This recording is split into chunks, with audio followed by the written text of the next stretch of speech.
Good day, everyone. I'm Pastor Angela Powell, and I am here with you to share about the word racism. How many of you have ever heard of that word recently? Racism is a word that helps us understand what it's like to hear and to think about other people differently who look different from us. Racism is when people are treated differently because of the color of their skin or because of the way that they speak, the language that they speak, or the way that they eat, or any number of things. They can be disliked because of that. Maybe some of your grandparents have been in a time where it was whites only. Only people with light colored skin or white skin could go in certain stores or certain restaurants. Sometimes people weren't allowed to use a bathroom or water fountain. There was no mixing together of people of color and people that were not of color. So brown skins and light colored skins were kept separate. And that's how the world was for a very long time. And then we find that there were people that started saying, no, this is wrong. And they worked to create civil rights. That is a way of making it okay for people to vote and to live and to work and to marry and to be together who weren't the same kind of skin. So brown skinned people and light skinned people, white people could be friends. And I think that we've heard a lot recently about racism and about protests and about things like that that can be scary. So if you are afraid of the protests, if you're afraid of what you've been hearing on the news, talk to your family about that. Talk to Pastor me. Talking and sharing that worry is an important thing to do. But one of the things that I want to share with you is this book called God's Dream. Because what this book tells me is that it's God's dream that we all, no matter what color we are, no matter what size or what age we are, that we consider each other brothers and sisters in God. And that's God's dream. And as we go through this book, maybe it will help you understand God's dream, which is not racism. But racism happens because of fear, because we believe that we should hate someone to make ourselves feel better. That's not the God's way. So, God's dream. God's Dream is written by Archbishop Desmond Tutu and Douglas Carlton Abrams. God's Dream. I love the illustrations in this book by Leon Pham. They're beautiful. Dear child of God, what do you dream about in your loveliest of dreams? Do you dream about flying high or rainbows reaching across the sky? Do you dream about being free to do what your heart desires, or being treated like a full person no matter how young you might be? Sometimes adults forget that kids are people and they just don't treat them in the same way that they should be. Do you know what God dreams about? If you close your eyes and look with your heart, I'm sure, dear child, you will find out. Aren't these children beautiful?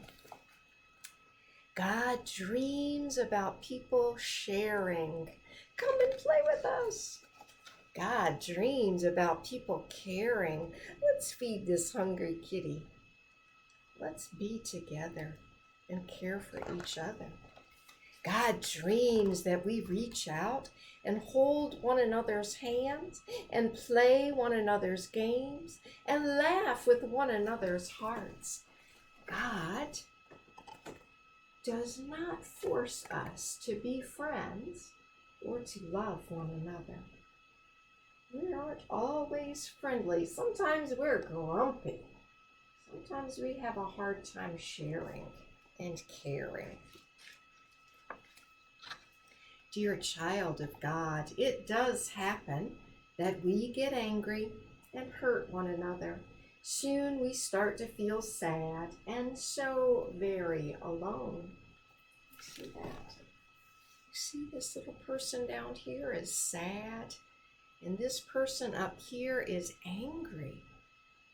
And that's okay. It's okay to have feelings. It's not okay to hurt one another.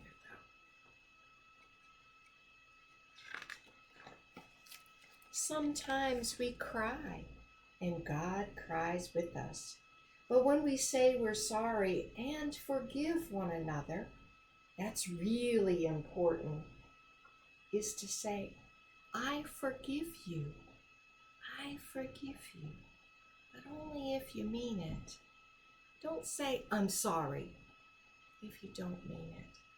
Parents and grandparents and adults and teachers sometimes make children say, I'm sorry, even though they don't mean it. Sometimes we need to go back and say, I forgive you. When we forgive each other, we wipe away our tears and God's tears too.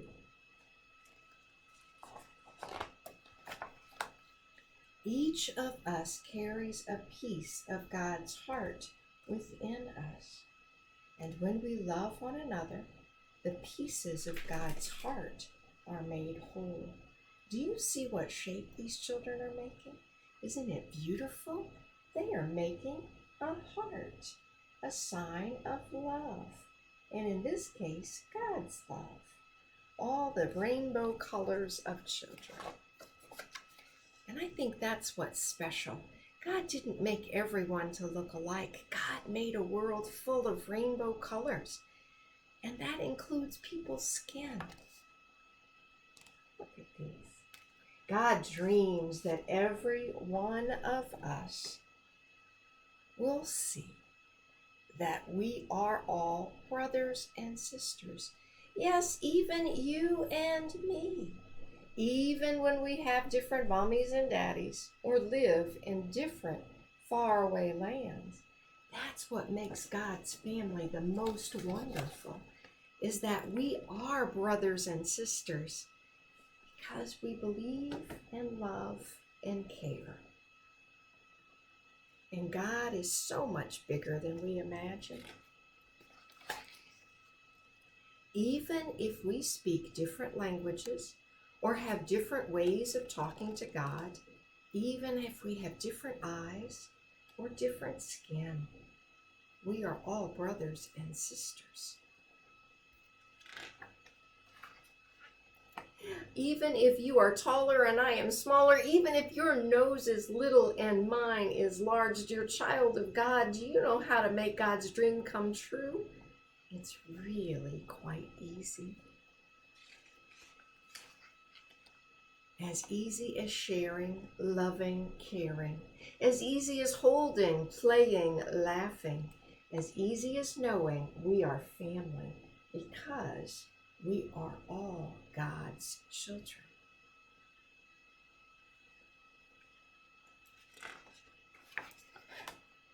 Will you help God's dream come true? Let me tell you a secret.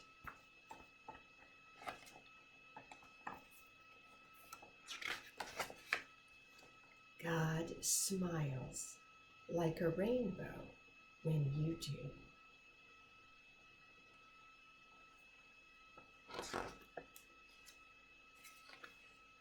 God's dream is that we will live as brothers and sisters. God's dream is that we will love one another as much as God loves us. God's dream. Let's say a prayer. Dear God, thank you for dreams. Thank you for dreaming dreams that have helped people find ways to live together. Thank you for dreaming dreams that call people to protest the unfair things in life. Thank you for dreaming dreams that help our hearts be full of love for one another. We love you, God. We love each other. Amen. Thank you so much for spending time with me today. And again, God's dream.